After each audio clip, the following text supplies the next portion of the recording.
ఆ సేవకుడు వివేకముగా ప్రవర్తించును. ఏంటి వివేకం అంటే ఇక్కడ? అతడు హెచ్చింపబడి ప్రసిద్ధుడై మహాగణుడిగా ఎంచబడును.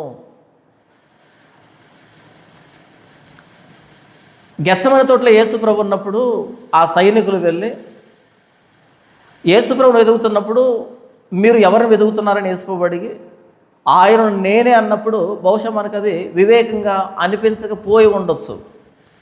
ఇదేంటి పోయి మరణానికి ఎదురెళ్ళాడని. ఆయన యెరూషలేముకి వెళ్తూ ఉన్నప్పుడు శిష్యులు అభ్యంతరపడ్డారు. పేతురు చేయబట్టుకొని ప్రభువా అది నీకు దూరం అవునుగాక అని అభ్యంతరపరిచాడు. ఎందుకంటే అలాంటి మరణాన్ని పేతురు ఒప్పుకోలేకపోయాడు. అయితే నా సేవకుడు వివేకంగా ప్రవర్తిస్తాడు. ఇది ఏ వివేకం అంటే దేవునికి సంబంధించింది, దేవుని ఆలోచన సంబంధించింది. మనకి వివేకం అందదు. ఆయన అలా ప్రాణం పెడితే ఏమవుతాడు అంటే అతడు హెచ్చింపబడి, ఆయన దేవుని స్వరూపం కలిగిన వాడే ఉండి దేవునితో సమానంగా ఉండటం విడిచిపెట్టకూడని భాగ్యం అని ఎంచుకోకుండా దాసుని స్వరూపం ధరించుకొని శిలువ మీద ప్రాణం పెట్టుకునేంతగా తగ్గించుకున్నాడు. చూసావా, ఇదంతా వివేకం. ఇందులో ఏం వివేకం ఉందంటే అతడు హెచ్చించబడి అంతగా తగ్గించుకుంటే అంతకు రెట్టింపు ఆయన హెచ్చించబడతాడు. ఇది వివేకం. ఈ రెండో భాగంలో హెచ్చించబడడం అనేది తెలియకపోతే తగ్గించుకునేదానికి ఎవడు సిద్ధపడ్డు. క్రీస్తు తన్ను తాను రిక్తుడిగా ఎందుకు చేస్తున్నాడు అంటే పరలోకమందు కానీ భూమి మీద కానీ భూమి క్రింద కానీ ప్రతివాని మోకాలు యేసునామములో వంగాలి అంటే, ప్రతివాని నాలుక క్రీస్తుని రక్షకుడిగా ఒప్పుకోవాలి అంటే ఆయన అంత రిక్తుడు కావాలి. ఆలకించుడి, నా సేవకుడు వివేకముగా ప్రవర్తించును, అతడు హెచ్చింపబడి ప్రసిద్ధుడై మహాగణుడుగా ఎంచబడును. ప్రభువైన యేసుక్రీస్తు ఎవరు అంటే మహాగణుడు. ఎంత ప్రసిద్ధి చెందాడు ఆయన?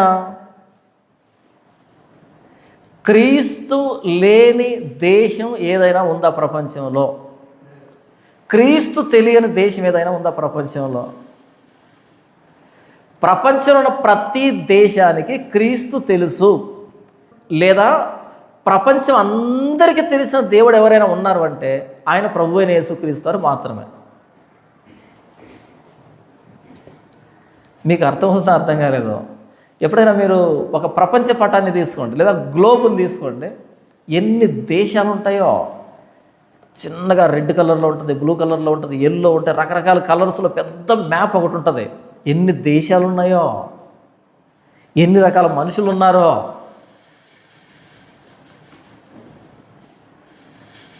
ఇక్కడ మనకు భారతదేశంలో పెద్ద పెద్ద దేవుళ్ళు ఉన్నారు కదా, వెక్కిరించట్లే, జస్ట్ అర్థం కావడానికి చెప్తున్నాను. పెద్ద దేవుళ్ళు ఉన్నారు కదా మనకి, ఇక్కడ పెద్ద పెద్ద దేవుళ్ళు ఉన్నారు కదా. పాకిస్తాన్లో ఏదైనా ఒక మూలకు వెళ్ళి ఈ దేవుడి పేరు చెప్పామనుకో, ఎవరు ఆయన అని అడుగుతారు, వాళ్ళకి తెలియదు. ఎక్కడో అలస్కాకి వెళ్ళి మాట్లాడామనుకో వాడికి తెలియదు. ఎక్కడో ఇంకొక దేశానికి వెళ్ళి మాట్లాడితే వాడికి తెలియదు. ఆఫ్రికాకి వెళ్తే వాడికి తెలియదు. ఆఫ్రికాలో వాళ్ళు మొత్తం దేశం అంతా సెలబ్రేట్ చేసుకునే దేవుడు ఎవరైనా ఉంటారు ఆఫ్రికాలో. ఇండియాలో చెప్తే తెలియదు ఆయన ఎవరు అని అడుగుతాం. చైనా వాళ్ళు ఏ దేవుని నమ్ముతున్నారో మనకి ఇక్కడ తెలియదు. మనమే నమ్ముతున్నాం, చైనా వాడికి తెలియదు. లేదా అరబ్ కంట్రీస్లో నమ్ముతున్నటువంటి దేవుడు మిగతా కంట్రీస్లో తెలియదు. గ్లోబ్ అంతటికి, మొత్తం ప్రపంచానికి, ఈవెన్ చంద్రమండలానికి కూడా వెళ్ళిన దేవుడు ప్రభువైన యేసుక్రీస్తు వారు. అక్కడ పట్టుకెళ్ళి బైబిల్ పెట్టొచ్చారు. అక్కడ వెళ్ళింది క్రిస్టియనే కదా. అక్కడికి వెళ్ళి ఒక బైబిల్ తీసుకుని అక్కడ పెట్టి ఆ చంద్రమండలం మీద బైబిల్ ఓపెన్ చేసి in the beginning God created heavens and earth అని ఓపెన్ చేసి చదివారు అక్కడ కూర్చొని. నేను చెప్తున్నా కదా, ఒకసారి బెలూమ్ కేవ్స్కి వెళ్ళాను. బెలూమ్ కేవ్స్ తెలుసా మీకు? మన ఇండియాలో సెకండ్ ప్లేస్ వాటికి. వెళ్ళి చూడండి ఎప్పుడైనా. కర్నూలు జిల్లాలో ఉంటాయి బెలూమ్ కేవ్స్ అని. లోపల ఆ సొరంగంగా ఉంటుంది. లోపలంతా కిలోమీటర్ల మేర లోపల గుహలుగా ఉంటాయి. భయం అనిపిస్తుంది. అక్కడ వెళ్తే అందరు పిల్లలంతా అలా వెళ్ళారు, చూడడానికి వెళ్ళిపోయారు. బహుశా సభామందిరమో ఏదో ఒక పేరు ఉంటుంది, నేను కూర్చున్న దాని పేరు. విశాలంగా ఉంటుంది, పెద్ద ప్రాంగణంలాగా ఉంటుంది. లోపల అండర్ గ్రౌండ్లో ఆ కూర్చోడానికి ఒక రాయి ఉంది. ఆ రాయి మీద కూర్చొని ఒక ఆలోచన వచ్చింది. ఇప్పుడు నేను ఎక్కడ ఉన్నానంటే పైన భూమి ఎక్కడ ఉంది, పైన ఉన్నారు మనుషులు. నేను ఎక్కడ అంటే లోపల ఉన్నాను, సొరంగంలో ఉన్నాను. అక్కడ కూర్చున్న తర్వాత సామెతల గ్రంథం 8వ అధ్యాయాన్ని ఓపెన్ చేశాను. ఆ 8వ అధ్యాయాన్ని ఓపెన్ చేసి అక్కడ చదువుతూ ఉంటే ఎంత అందంగా అనిపించిందో. ఎందుకని? దేవుడు చేసిన సృష్టి కార్యక్రమం ఉంటుంది అక్కడ. ఎంత జ్ఞానంతో చేశాడు సృష్టినని. ఇంతకీ ఆ బెలూమ్ కేవ్స్ ఎలా ఏర్పడ్డాయి అని అడిగితే చరిత్రని, చిత్రావతి నది అని ఒకటి ఉంది, ఆ పక్కనే నది ఉంటుంది. ఆ చిత్రావతి నది వరదలు వచ్చి ప్రవహించినప్పుడు ఈ రాయి ఉంటుంది చూసా కొండలో, ఈ రాయికి మధ్యలో ఆ ఇసుక మట్టి అంతా కొట్టుకొని పోతే ఆ సొరంగాలు ఏర్పడ్డాయి. పైన రాయి ఉంటుంది, కింద రాయి ఉంటుంది, మధ్యలో తొర్రలాగా ఉంటుంది, అలా నడుచుకుంటూ పోవచ్చు అనమాట. ఈ మధ్యలో లూజ్గా ఉండే మట్టి అంతా కొట్టుకొని పోయింది, అలా ఏర్పడ్డాయి గుహలు అని చెప్తారు. పాతాళ గంగ అని ఒకటి ఉంటుంది, చివరి స్పాట్ అది ఆ గుహల్లో. అక్కడ వెళ్తే నీళ్లు వెళ్తూ ఉంటాయి కింద నుంచి. మనకు తెలియకుండా ఎక్కడి నుంచి ఎక్కడికి నీటి బొగ్గులు ఉన్నాయో అక్కడంటే చూసాము, లేదు నడుచుకుంటూ వెళ్ళి ఇది పాతాళ గంగ, ఆకాశగంగ మొత్తాన్ని చూసాము. కానీ చూడకుండా లోపల ఎన్ని నీటి బొగ్గులు ప్రవహింపజేస్తున్నాడో, ఎక్కడ నీటి బొగ్గు పుడుతుందో. మధ్యాహ్నం మీరు నీళ్ళు తాగుతారు భోజనం చేసేటప్పుడు, ఆ నీళ్ళు ఎక్కడి నుంచి వస్తున్నాయి తెలుసా మీకు? ఆ బోర్లో నుంచి వస్తున్నాయి. ఆ బోర్ ఇలా లోపల పడింది కదా, ఎక్కడి నుంచి దారం ఉంది దానికి మనకు తెలియదు. తెలుసా? పోనీ తెలియదు. ఏ ధార ఎక్కడ పుట్టింది, ఎక్కడుంది ఆ ధార, అది ఇలా వెళ్తూ ఉంటే దాంట్లో మనం వేస్తే అది మన బోరుకు అందింది, అందులోంచి నీళ్ళు బయటకు వస్తున్నాయి, మనం తాగుతున్నాం. పట్టించుకోకుండా తాగి వెళ్ళిపోతున్నాం. కానీ నిజంగా ఆలోచిస్తే వింతగా అనిపిస్తుంది, ఇదంతాని వింతగా అనిపిస్తుంది. లోపల ఏం జరుగుతుంది మనకు అర్థం కాదు. ఆ బోర్ వేసే వ్యక్తి వస్తాడు, బోర్ వేసే ముందు బిల్డప్ ఇవ్వడానికి వస్తాడు ఒకడు, ఒక టెంకాయ పట్టుకొని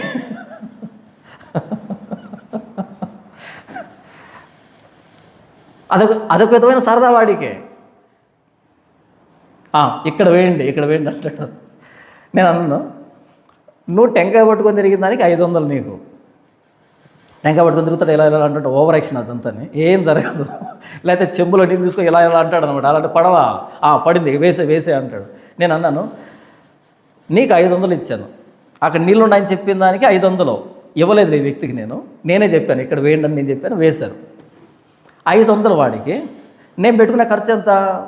దాదాపు 2 లక్షలు, 3 లక్షలు, 5 లక్షలు కూడా అవుతుంది ఇదంతా కావడానికి. నీ 500కి కక్కుర్తిపడి నిన్ను నమ్మి ఇక్కడ బోర్ వేస్తే నీళ్లు పడతాయా? నువ్వు గ్యారంటీ కార్డు ఏమైనా ఇస్తావా? బాండ్ ఏమైనా రాయిస్తావా? నిజంగా నీళ్ళు పడతాయంటే 500 ఏం కర్మ, 50,000 ఇస్తా నీకు, 50,000 ఇస్తా. ఒకవేళ పడకపోతే నా బోర్ ఖర్చు అంతా నీవు ఇస్తావా అని అడగండి ఎవరినైనా. బోర్ వేసేటప్పుడు ధైర్యం చాలదు వీళ్ళకి. ఎందుకు? 2 లక్షలు 3 లక్షలు కదా, ధైర్యం చాలక ఇక పరుగులు పెడతారు. అక్కడ సానిపోయిన ఒక ఆయన ఉన్నాడంట. ఏం చేస్తున్నాడు ఆయన? సారాయి కొట్టి దగ్గర ఉంటే లేపుకొని వస్తారు ఇక్కడికి దాన్ని తిప్పడానికి అని అడగండి. నేను బోర్ వేసే దాంట్లో హాఫ్ నీకు ఇస్తా. 2 లక్షలు అయితే 1,00,000 రూపాయలు నీకు ఇస్తా. నీళ్ళు పడాలి. నీళ్ళు పడలేదనుకో మొత్తం బోర్ ఖర్చు అంతా నువ్వే పెట్టుకోవాలి. ఓకేనా అని అడుగు, వస్తాడేమో చూద్దాం. రాడు. అక్కడ బోర్ వేస్తుంటే అడిగాను నేను ఆయన్ని, ఇక నీళ్ళు పడతాయని చెప్పావు, పడలేదు. 2 చోట్ల చెప్పాడు, 2 చోట్ల పడలే. 2 చోట్ల చెప్పాడు, 2 చోట్ల పడలేదు. ఇంతకీ నీళ్ళు పడతాయని గ్యారంటీ ఏంటి అంటే, లోపల నీళ్ళు ఉన్నాయో లేదో మనకు తెలియదు సార్. అదొక ఊహ, గెస్. అది ఎక్కడో 1000 అడుగులు 500 అడుగుల నీళ్ళు ఉన్నాయని బయట ఎలా తెలుస్తుంది? బయట టెంకాయకి ఎలా తెలుసు? మన టెంకాయకి అంత బుర్ర ఉందా? కొబ్బరికాయకి అంత బుర్ర ఉందా అంటే? నేనేం చెప్తున్నానంటే, లోపల జలధారలను ఆయన బిగించినప్పుడు, లోపల ఏ జలధార ఎక్కడికి వెళ్తుందో మనకు తెలియదు. ఎక్కడది పుట్టిందో, ఎక్కడది ప్రవహిస్తుందో, లోపల ఏం జరుగుతుందో మనకు తెలియదు. ఆ గుహల్లో కూర్చొని ఆ అధ్యాయాన్ని చదువుతుంటే ఎంత అందంగా అనిపించిందో, ఎంత అందంగా అనిపించిందో. అలా అంతరిక్షానికి వెళ్ళగానే ఆ చంద్రుడి మీద నుంచి ఆయన చంద్రుడి మీద ఉన్నప్పుడు, ఆ ఉపగ్రహంలో ఉన్నప్పుడు అలా భూమి పైకి వస్తుందంట. ఆయన చెప్పిన మాట, మనం భూమి మీద ఉంటే చంద్రుడి పైకి రావడం చూస్తాం కదా, ఆయన చంద్రుడి మీద ఉన్నప్పుడు భూమి ఇలా పైకి వస్తూ ఉంటే ఈ భూమి కనిపించిన రంగు, ఈ బ్లూ కలర్లో వైట్ చార్లు, ఆ రకరకాల షేడ్లో అది ఇలా వచ్చేటప్పటికి దాన్ని చూసి అప్పుడు ఓపెన్ చేసి in the beginning God created heavens and earth. ఎంత అద్భుతమైనటువంటి వచనం అది. ఆది యందు దేవుడు భూమి ఆకాశము కలుగు చేసను. అక్కడ చదివితే దాని అందం బయటకు వస్తుంది. ఇక్కడ ఆదివారం చర్చిలో చదివితే మామూలుగా కనిపిస్తుంది, కంటత వాక్యంలా కనిపిస్తుంది. ఆ చంద్రుడి మీద నిలబడుకొని భూమి ఇలా పైకి వస్తుంటే దాని అందాన్ని చూసి, ఆ గాంభీర్యాన్ని చూసి అప్పుడు in the beginning God created heavens and earth అంటే అది దాని ఒరిజినల్ స్పాట్, దాన్ని చదవాల్సిన ప్లేస్ అది. కానీ అందరికీ ఆ భాగ్యం వస్తుందా? రాదు. నేను ఎందుకు ఈ మాట చెప్పాను అంటే, చివరికి చంద్రుడి మీద కూడా వెళ్ళి చదివినటువంటిది ఏదైనా ఉందంటే అది బైబిలు, అది క్రైస్తవ్యం, క్రిస్టియన్. మొత్తం గ్లోబుకి పరిచయమైన దేవుడు ప్రభువైన యేసుక్రీస్తు. మొత్తం ప్రపంచ పటమంతా తెలిసిన దేవుడు ప్రభువైన యేసుక్రీస్తు. అది రాస్తున్నాడు ఇక్కడ. అతడు హెచ్చింపబడి, ఎంత హెచ్చించబడ్డాడు ప్రభువైన యేసుక్రీస్తు వారు? అతడు హెచ్చింపబడి ప్రసిద్ధుడై మహాగణుడిగా ఎంచబడును. అది క్రీస్తు వైభవం. డీమార్ట్ తెలుసా మీకు? డీమార్ట్ చిన్న అంగడి కదా. డీమార్ట్ అంటే ఇలా ఇలా ఊపుతున్నా అంటే తెలియదని. డీమార్ట్ అంటే ఏంటి? దాదాపు 3 ఎకరాలు ఉంటుంది ఆ అంగడి. డీమార్ట్ అంటే దాదాపు 3 ఎకరాలు ఉంటుంది, 3 అంతస్తులు ఉంటుంది. సింపుల్ చెప్పాలంటే రాయి చోట్ల ఉన్న అంగళ్ళన్నీ తీసుకుని ఒక దగ్గర పెడితే దాన్ని డీమార్ట్ అంటారు. అంత పెద్దది ఉంటుంది. అది వచ్చిందనుకో మన రాయి చోటికి, దెబ్బతో చుట్టుపక్కల వాళ్ళంతా ధర్నా చేస్తారు, వద్దు వద్దు వద్దని. ఎందుకని? అది వస్తే చిల్లర రంగులన్నీ మటుమాయం, కనుమరుగైపోతాయి. అందుకనే యేసు ప్రభు మన భారతదేశ వీధుల్లో ప్రకటించబడుతుంటే చిల్లర అంగళ్ళు ఏవైతే ఉన్నాయో, వద్దు వద్దు వద్దు, రావద్దు రావద్దు, మా పొట్ట కొట్టద్దు. ఎందుకంటే ఈయన గనుడు, ఈయన ప్రసిద్ధుడు.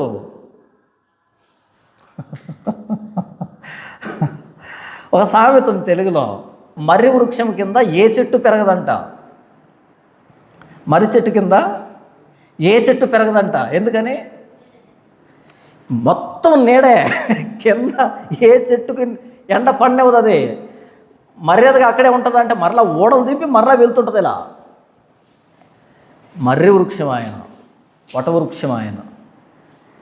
ఆ చెట్టు కింద, మర్రి వృక్షం కింద ఏ చెట్టు పెరగలేదు పాపం. పెరుగుదాం అనుకుంటుంది, మొలకెత్తుతుంది, ఈ ఎండ పడదు కదా, ఏం చేద్దామని చచ్చిపోతుంటుంది. మొత్తం గ్లోబ్ అంతా విస్తరించిన వటవృక్షం, మర్రి వృక్షం ప్రభువైన యేసుక్రీస్తు. అందుకని ఆ మర్రి వృక్షాన్ని దయచేసి మా వీధిలో నాటొద్దు, మా ఊర్లో నాటొద్దు. ఒక్కసారి ఒక ఇంట్లో నాటామనుకు తీసుకుని వెళ్ళి యేసు ప్రభుని, ఆ ఊర్లో ఏమవుతుంది? ఒక ఓడ వెళ్ళి పక్కింట్లో దిగుతుంది, ఇంకొక ఓడ వెళ్ళి ఆ పక్కింట్లో దిగుతుంది, ఈ 4 ఇళ్ళలో వచ్చి ఆ పక్కింట్లో దిగుతుంది. దెబ్బతో ఒకనొక రోజుకి ఇక ఏ చెట్టు ఉండదు, మర్రి చెట్టు తప్ప. అంతేనా? ఆ ఊర్లో ఎవడికో ఒకడికి ఆరోగ్యం బాగలేకుండా వస్తుంది. పాపం తిరుగుతాడు అపోలోకి, ఆ దానికి మొత్తం అంతా తిరుగుతాడు. అంతా చేతులు ఎత్తేసి మా వల్ల కాదండి అంటారు. అప్పుడు ఎవరో ఒక ముసలావిడ, ఎవరో అనామకురాలు, ఒకసారి చర్చికి తీసుకొని రండి అంటది, తెలిసి తెలియక. సరే కానీ ఎంత తిప్పాం కదా అని చర్చికి పట్టుకొస్తారు. ఆడికి పుట్టుకొని రోగం పోతుంది. దెబ్బతో ఇల్లంతా వేసుకొని నమ్ముకుంటుంది.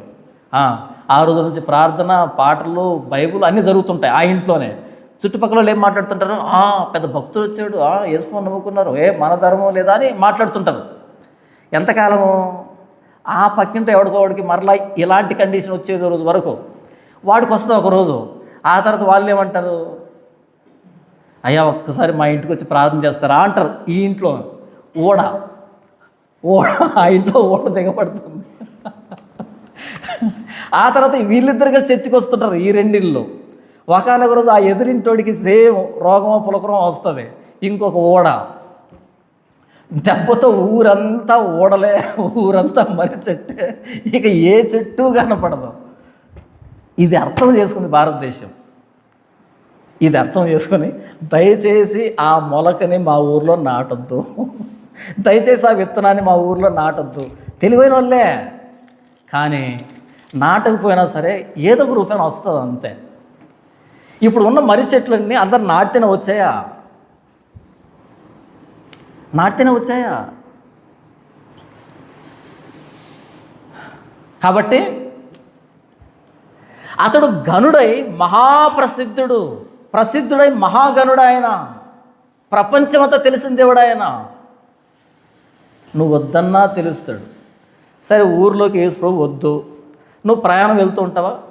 ప్రయాణం వెళ్తూ ఉంటే ఆ ఎదురుగా కొండ మీద ఒక వాకింగ్ కనపడుతూ ఉంటుంది, యేసుక్రీస్తు నిన్ను క్షమిస్తాడు, రక్షిస్తాడని. లేకపోతే ఇంకో చోట కనపడుతూ ఉంటుంది, కళ్ళు మూసి పెట్టుకుంటావా? వాహనాల మీద కనపడుతుంటుంది, కళ్ళు మూసి పెట్టుకుంటావా? అంతే.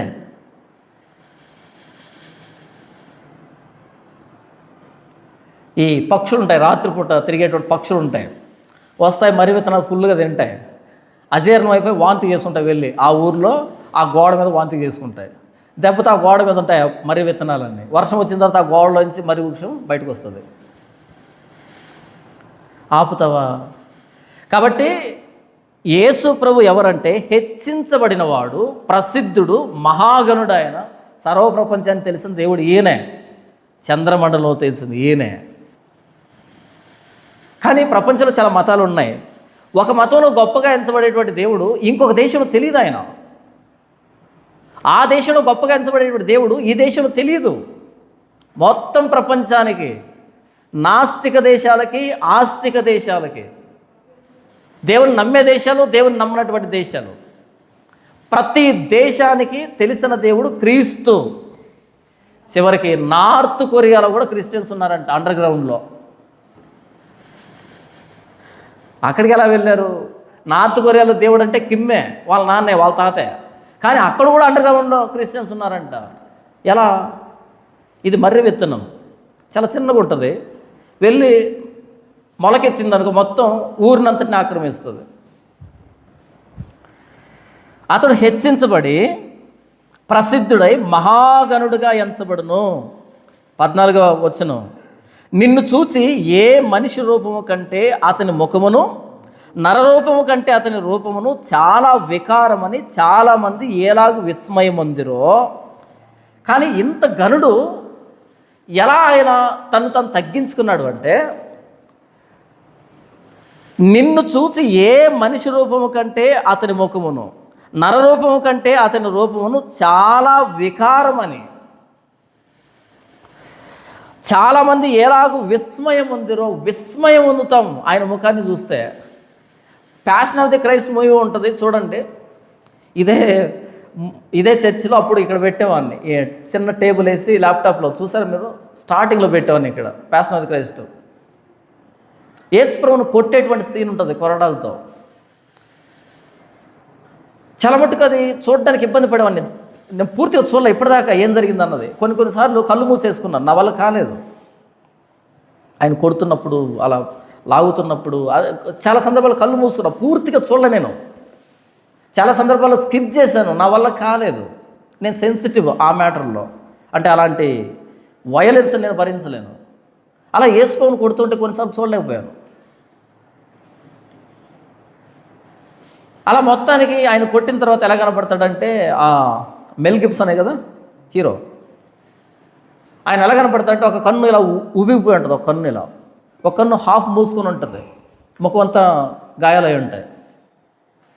అది యాక్చువల్గా అలా లేడు యేసు ప్రభు, ఇది ఒరిజినల్గా. చూడండి, నిన్ను చూసి ఏ మనిషి రూపము కంటే అతని ముఖమును, నరరూపము కంటే అతని రూపమును చాలా వికారమని చాలామంది ఎలాగూ విస్మయం పొందారు. అక్కడ మెల్ గిబ్సన్ కొంచెం చూడడానికి బాగానే ఉంటాడు, కనబడుతుంది ముఖం, కానీ ఒరిజినల్గా సిలువలో వికారం, చూడడానికి వికారం అయిపోయింది. ఇక్కడ ఎందుకు కొంచెం నీట్గా పెట్టారంటే, ఆడియన్స్కి తెలియాలి కాబట్టి, ఆడియన్స్ కోసం తీసుకున్న లిబర్టీ అది. కానీ లేఖనాలు ఏం చెప్తున్నాయంటే, నిన్ను చూసి ఏ మనిషి రూపము కంటే అతని ముఖమును, నరరూపము కంటే అతని రూపమును చాలా వికారమని చాలామంది ఎలాగ విస్మయం అందరూ ఆశ్చర్యపోయారు. ఈయన యేసు ప్రభువా అని అంత వికారంగా చేయబడ్డాడు. ఇంత ఘనుడు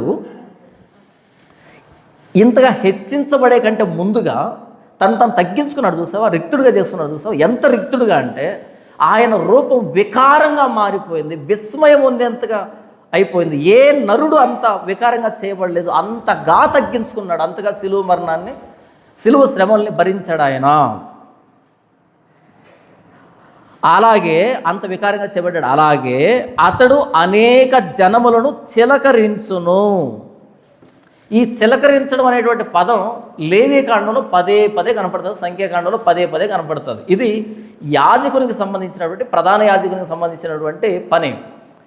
ఒక వ్యక్తి బలిపశువును తీసుకుని వస్తాడు, పాపం చేసిన వ్యక్తి. ఆ బలిపశువును వధిస్తాడు ప్రధాన యాజకుడు. దాని రక్తాన్ని చేతపట్టుకొని లోపలికి వెళ్ళి ఆ రక్తాన్ని చిలకరిస్తాడు. ఆ ప్రత్యక్ష గుడారంలో ఆ వస్తువుల మీద చిలకరించిన తర్వాత దాన్ని తీసుకొచ్చి మరలా ఈ పాపి మీద చిలకరిస్తాడు. అలా ప్రాయచిత్తం చేస్తాడు ప్రధాన యాజకుడు. అయితే యేసు ప్రభు ఇంత వికారంగా ఎందుకు చేయబడ్డాడు అంటే, అలాగే అతడు అనేక జనములను చిలకరించును. జనములంటే దేశాలున్నాయి, ప్రపంచాన్ని. ప్రభు అయిన యేసుక్రీస్తు వారు ఎందుకంత బలైపోయాడంటే, ప్రపంచాన్ని చిలకరించడానికి, ప్రపంచాన్ని ప్రాయచిత్తం చేయడానికి, ప్రపంచాన్ని బాగు చేయడానికి.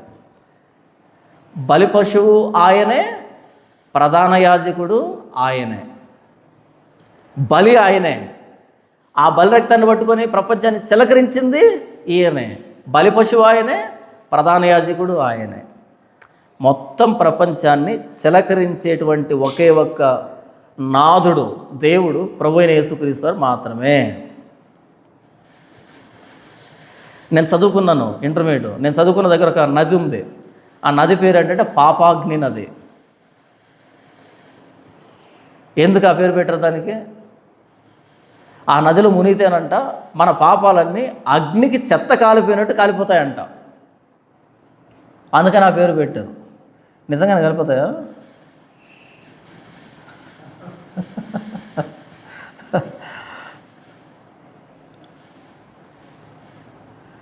మొన్న ఒక ప్రాంతానికి వెళ్ళి ఒక టూరిస్ట్ స్పాట్కి వెళ్ళి అక్కడ అడిగాను, ఈ చుట్టుపక్కల ఏమైనా చూడదగిన ప్రదేశాలు ఉన్నాయంటే, అదిగో అటువైపు ఒక గండి ఉంది. గండి అంటే నీళ్లు ప్రవహించేటువంటి ప్రదేశం ఒకటి ఉంది. ఏం పేరు దాని పేరు అన్నాను? పాపాగ్ని గండి. ఏంటంట, అక్కడ వెళ్ళి మునిగితేనంట ఏం జరుగుతుంది? అగ్నికి చెత్త కాలిపోయినట్టు కాలిపోతాయి పాపాలన్నీ. నేను అటువైపు వెళ్ళాను. అటువైపు వెళ్తే 4 చాకలి బండలు ఉన్నాయి అక్కడ. ఏమున్నాయి? చాకల బండలు ఉన్నాయి అక్కడ. ఏం చేస్తున్నారు?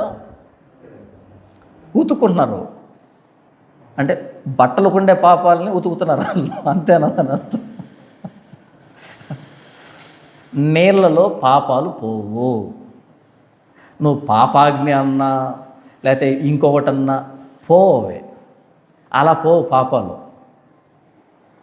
మనం పేరు పెట్టామని పాపాలు పోవు. ప్రపంచాన్ని చిలకరించేది ఎవరు? ప్రభు అయిన యేసుక్రీస్తు వారు. తన రక్తంతో, ఆయన కుమారుడైన యేసుక్రీస్తు రక్తం ప్రతి పాపం నుండి మనలను కడిగి పవిత్రులుగా చేయను. ఈ రక్తం కాకుండా నీ ఇష్టం వచ్చిన పేర్లు పెట్టుకొని నీ ఇష్టం వచ్చిన స్థలాలకు వెళ్తే పాపాలు పోవు. ప్రపంచంలో ఏ మానవుడైనా క్రీస్తు రక్తం దగ్గరికి రావాల్సిందే. క్రీస్తు తన రక్తాన్ని ఆ వ్యక్తి మీద చిలకరించాల్సిందే. అలా పవిత్రుడు కావాల్సిందే. అలాగే అతడు అనేక జనములను చిలకరించును. తర్వాత చూడండి, రాజులు అతన్ని చూచి నోరు మూసుకొనెదరు, తమకు తెలియజేయబడని సంగతులను వారు చూచెదరు, తాము వినని దానిని గ్రహింతురు. ఏమంటున్నాడు? రాజులంట యేసుప్రభువుని చూసి నోరు మూసుకుంటారంట. మూసుకున్నారు చరిత్రలో రాజులు, క్రీస్తును లేకుండా చేయడానికి, క్రీస్తును రాకుండా చేయడానికి. అంతెందుకు, హేరోదు లేకపోతే పిలాతు. హేరోదు ప్రారంభంలో ఏం చేశాడు? యేసుప్రభువును లేకుండా చేయడానికి శాసనాన్ని జారీ చేశాడు. యేసుప్రభు అంతరించిపోయాడా? శాసనాన్ని జారీ చేసినవాడు కలిసిపోయాడు చరిత్రలు లేకుండా. పిలాతు సిలువకు అప్పగించాడు, ఆయన చచ్చిపోయాడా? అంతరించిపోయాడా? పునరుద్ధానుడయ్యాడు ఆయన.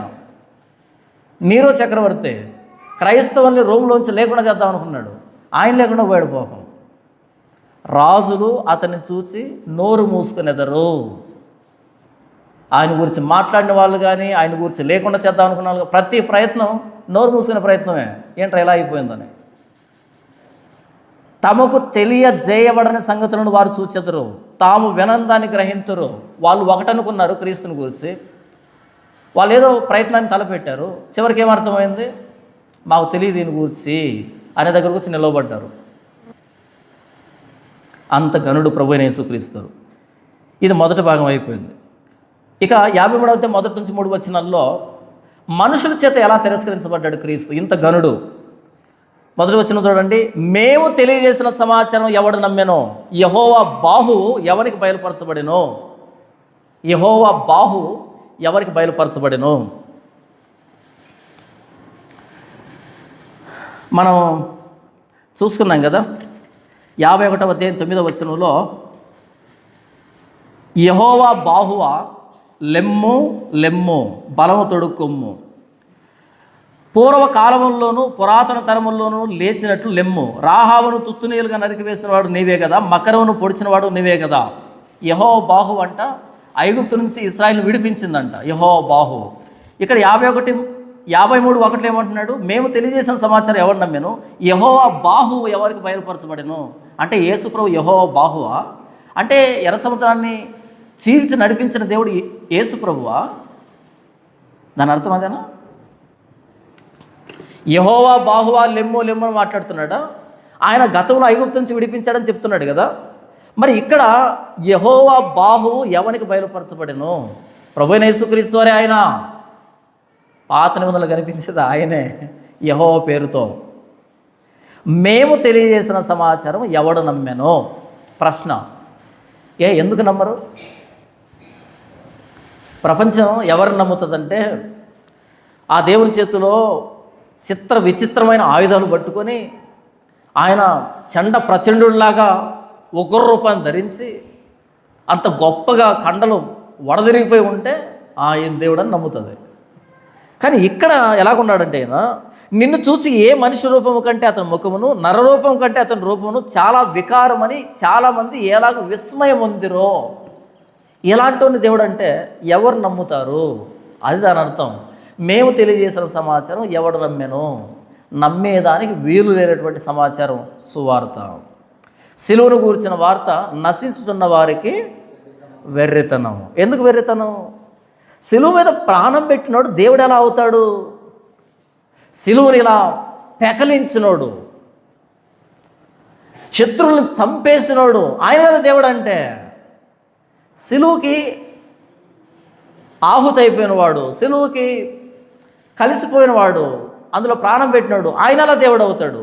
మేము తెలియజేసిన సమాచారం ఎవడు నమ్మెను? నమ్మడానికి వీలు లేనటువంటి సమాచారం, నమ్మడానికి చేతగానటువంటి సమాచారం. అయితే రక్షణ పొందుతున్న మనకు దేవుని శక్తి. అందరికీ ఇది అర్థం కాదు. దేవుడు అని ఆయన్ని ఒకలాగా ఊహించింది ప్రపంచం. ఆయన అందరినీ చంపుతాడు కానీ ఆయన చావడు, అలా ఊహించింది ప్రపంచం దేవుడు అంటే.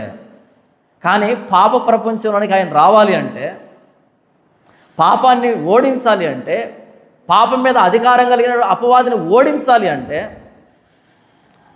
ఆయన మరణం పొందేంతగా తన్ను తాను తగ్గించుకోవాలి, తను తాను రిక్తుడుగా చేసుకోవాలి. ఇది మానవ జాతి ఊహించలేకపోయింది ఇలాంటి దేవుణ్ణి. కాబట్టి మేము తెలియజేసిన సమాచారం ఎవడు నమ్మెను? అందుకే మనం సువార్త చెప్తున్నప్పుడు వింతగా చూస్తారు, ఇదేంటి కొత్త దైవత్వం అని చెప్తున్నారు? ఇదే అసలైన దైవత్వం. మిగిలిన దైవత్వాలు ఉన్నాయే అవన్నీ ఆపాదించబడిన దైవత్వాలు, ఊహించిన దైవత్వాలు, మనకంటే గొప్పగా ఊహించిన దైవత్వాలు, అంతే తప్ప అది దైవత్వం కాదు. ఇది దైవత్వం అంటే. మేము తెలియజేసిన సమాచారం ఎవడు నమ్మెను? యెహోవా బాహు ఎవరికి బయలుపరచబడిను? క్రీస్తు అర్థమవుతున్నాడు అంటే యెహోవా బాహు బయలుపరచబడ్డం అని అర్థం. మనకు బయలుపరచబడింది, మనం నమ్ముకున్నామంటే. 2వ వచనం, లేత మొక్కవలెను ఎండిన భూమిలో మొలిచిన మొక్కవలెను అతడు ఆయన ఎదుట పెరిగెను. యేసుప్రభు బిగినింగ్ ఎలాగుందంటే, ఏదో విచిత్రమైన అద్భుతాలన్నీ జరిగి అలా రాలే ఆయన.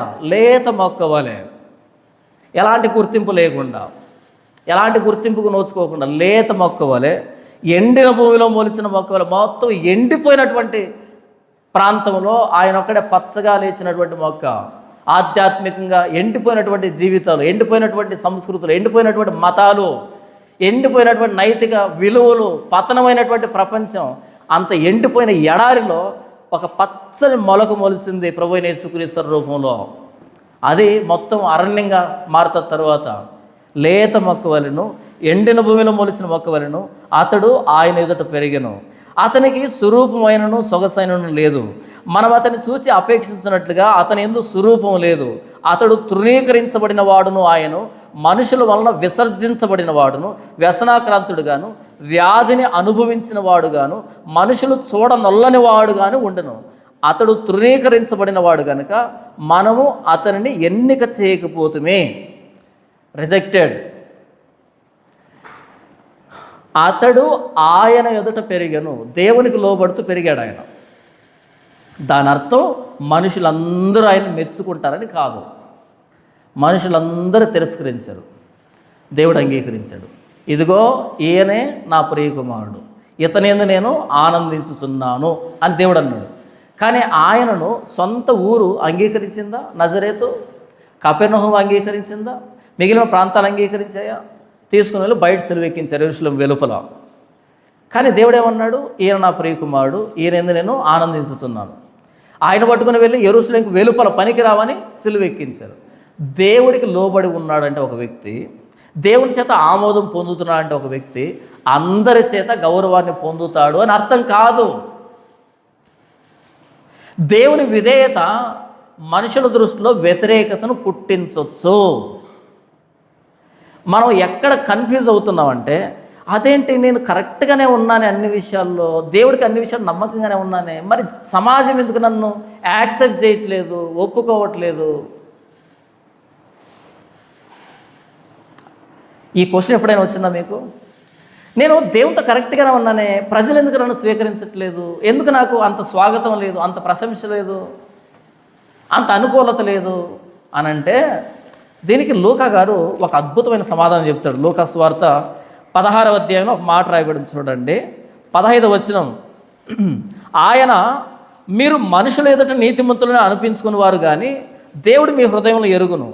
మనుషులలో ఘనముగా ఎంచబడినది దేవుని దృష్టికి అసహ్యము. మనుషులలో ఘనముగా ఎంచబడినది దేవుని దృష్టికి అసహ్యం. దీని రివర్స్లో చెప్పండి, దేవుని దృష్టిలో ఘనముగా ఎంచబడేది మనుషుల దృష్టికి అసహ్యం. మనం ఏమనుకుంటాం తెలుసా? దేవునితో మంచిగా ఉండాలి, మనుషులతోనూ మంచిగా ఉండాలి. ఎలా సాధ్యమవుతుంది? మనుషులకి మంచివాడిగా మనం కనబడాలంటే ఏం చేయాలి? వాడికి నచ్చినట్టు బ్రతకాలి. దేవుడికి మంచివాడు కావాలంటే దేవుడికి నచ్చినట్టుగా బ్రతకాలి. ఇద్దరిని ఎలా సాటిస్ఫై చేస్తావు ఒకేసారి? ఇది తూర్పు అయితే ఇది పడమట. నీవు తూర్పుకు దగ్గర అవుతున్నావు అంటే పడమటికి దూరం అవుతున్నావు అని, పడమటికి దగ్గర అవుతున్నావు అంటే తూర్పుకు దూరం అవుతున్నావు అని, అంతే కదా? మనుషుల దృష్టిలో ఏదైతే ఘనముగా ఎంచబడుతుందో దేవుని దృష్టికి అది అసహ్యం. దేవుని దృష్టికి ఏదైతే ఘనముగా ఎంచబడుతుందో మనుషుల దృష్టికి అది అసహ్యం. ఈయన నా ప్రియకుమారుడు, ఈయన నేను ఆనందిస్తున్నాను. ఆ క్రీస్తుని పట్టుకొని వెళ్ళి పనికిరావని యెరూషలేం వెలుపట సిలువెక్కించారు. బరబ్బా పనికిరాడు, వాడిని పట్టుకొచ్చుకున్నారు, వీడే కావాలి మాకని. క్రీస్తుని వద్దనుకున్నారు, బరబ్బను కావాలనుకున్నారు. కాబట్టి దేవుని దృష్టిలో మనం సరిగ్గా ఉన్నాము అంటే మనుషులు కూడా అలాగే స్వీకరిస్తారని అర్థం కాదు. దేవుని ప్రవక్తలకి ఎప్పుడు స్వాగతం లభించలేదు చరిత్రలో. ఒకళ్ళు లభించినా తాత్కాలికం. ఎవరిని ప్రపంచం కొనియాడిందంటే దొంగ ప్రవక్తల్ని.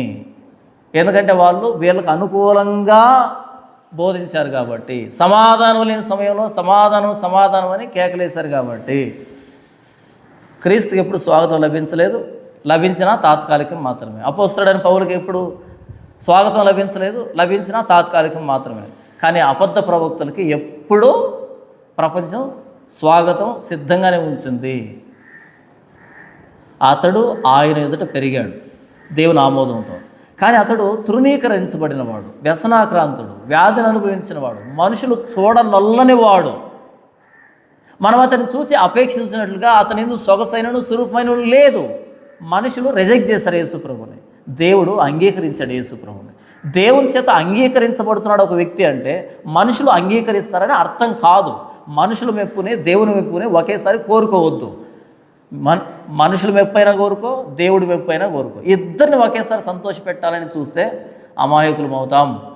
దేవుణ్ణి లోకాన్ని ఒకేసారి మనం సేవించలేం. ఒకే యజమాని, దేవుడా లేకపోతే సిరా లోకమా?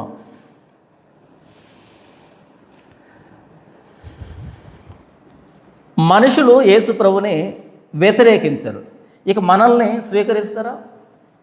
లోకం మిమ్మల్ని ద్వేషించుతున్నది, ఎందుకంటే మొదట నన్ను ద్వేషించింది కాబట్టి అంటాడు యేసు ప్రభు. లోకం మిమ్మల్ని ఎందుకు ద్వేషిస్తుందంటే మొదట నన్ను ద్వేషించింది కాబట్టి అంటాడు యేసు ప్రభు. యేసు ప్రభు సువార్తలోనే వ్యతిరేకత ఉంది. మనం ఏమనుకుంటాం సమాజంలో వ్యతిరేకత ఉందని, కాదు, ఆయన సువార్తలో వ్యతిరేకత అనేది అంతర్భాగం. యేసు ప్రభు సువార్తలో వ్యతిరేకత అనేది అంతర్భాగం.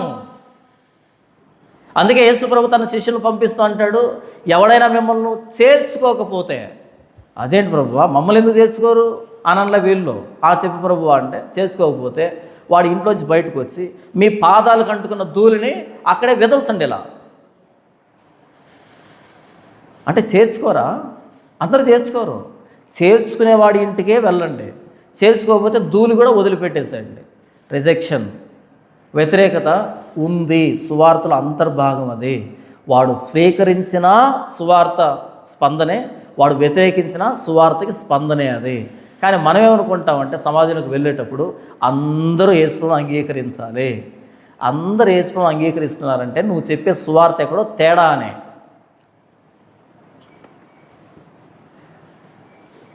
అందరూ యేసుప్రభువుని అలా స్వీకరించేస్తున్నారంటే ఎక్కడో రాజీ పడ్డామని, ఎక్కడో మార్చామని వ్యతిరేకత వస్తుంది.